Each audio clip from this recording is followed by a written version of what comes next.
Laboratorium Mekanika Fluida dan Hidrolika, jurusan Teknik Sipil Fakultas Teknik Universitas Tanjung Pura, mempersembahkan video materi praktikum untuk praktikum Mekanika Fluida dan Hidrolika. Pada modul ini, kita akan membahas materi aliran pada saluran terbuka. Praktikum yang akan dilakukan adalah aliran permanen seragam pada saluran licin dan kasar. Maksud dan tujuan dari praktikum ini adalah: yang pertama, praktikan dapat mendemonstrasikan aliran permanen seragam pada saluran licin dan kasar. Yang kedua, praktikan dapat menentukan koefisien kekasaran Cesi untuk masing-masing saluran tersebut. Alat percobaan yang digunakan dalam praktikum ini diantaranya hydraulic bench,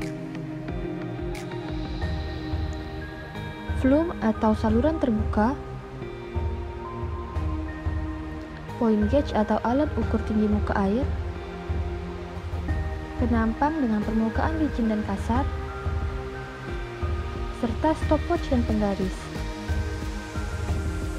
Perhitungan yang digunakan dalam percobaan ini diantaranya adalah hukum kontinuitas serta rumus Cesi. Berikutnya menghitung koefisien kekasaran Cesi. Selanjutnya kita ingin mengetahui berapa besarnya koefisien Cesi. Debit air sama dengan perkalian dari kecepatan dan luas penampang basah. Kecepatan berarti jarak per satuan waktu, kalau luas penampang adalah tinggi kali lebar penampang. Nah, sekarang untuk mengetahui nilai Cesi, kita akan menghitung dari V. Kecepatan sama dengan perkalian koefisien Cesi dengan akar jari-jari hidrolis dikali dengan kemiringan saluran. Asumsi kita adalah kemiringan air sama dengan kemiringan saluran, ya. Jadi untuk mendapatkan nilai kemiringan sama dengan tinggi muka air bagian hulu dikurangi dengan tinggi muka air di bagian hilir dibagi jarak yang dilewati. Berarti kita tahu berapa kemiringan saluran. Nah, untuk jari-jari hidrolis, ya, untuk mengetahui jari-jari hidrolis yaitu R sama dengan luas penampang basah dibagi dengan keliling penampang basah. Cara mengukurnya untuk nilai luas penampang basah berarti kalau kita asumsikan, ya, kita asumsikan ini adalah saluran kita, kemudian tinggi muka airnya, ini ya, tinggi muka air, maka kita ukur tinggi muka air, asumsi kita misalnya H, ya, kalau hulu HU, kalau hilir HI atau H1, H2 terserah lah, asumsi kita saja. Ini adalah lebar salurannya, maka A sama dengan B atau H kali B, dapat luas penampang basah, ya. Sedangkan P keliling penampang basah merupakan nih, keliling penampang basahnya itu yang warna hijau nih. Yang dibilang keliling penampang basah itu ini. Nah,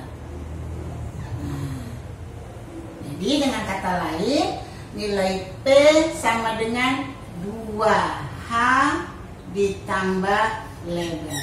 Ini ya, 1H1 H2 tambah lebar. Ya, ketemu. Sekarang nilai jari-jari hidrolis diketahui, nilai kemiringan diketahui, kecepatan kita ukur, maka nilai kekasaran Cesi sama dengan kecepatan dibagi dengan akar jari-jari hidrolis dikali kemiringan saluran.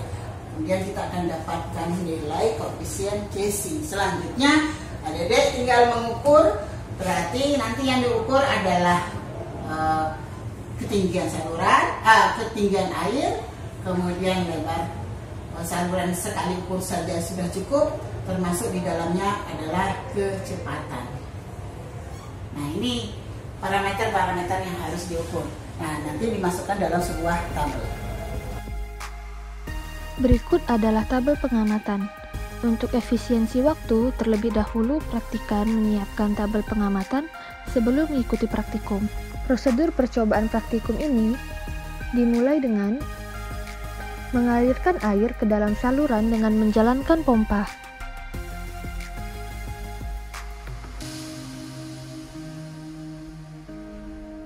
Berikutnya, mengatur kemiringan dasar saluran dengan memutar bangku hidrolik.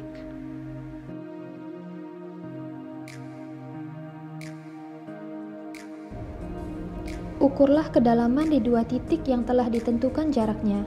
Satu di bagian hulu, yang lain di bagian hilir sebagai H1 dan H2. Setelah dilakukan pengukuran tinggi muka air di hulu atau H1 dan di hilir atau H2, serta mengukur jarak dari hulu ke hilir atau L, maka dapat dilakukan perhitungan kemiringan.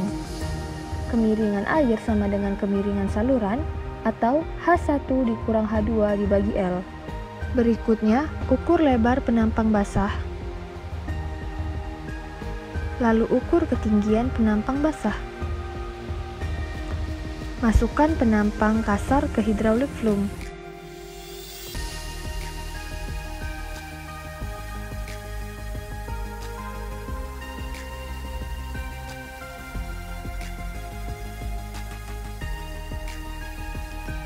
Kemudian ukur kecepatan aliran di hulu dan hilir saluran. Kemudian ukur volume air untuk mendapatkan nilai debit.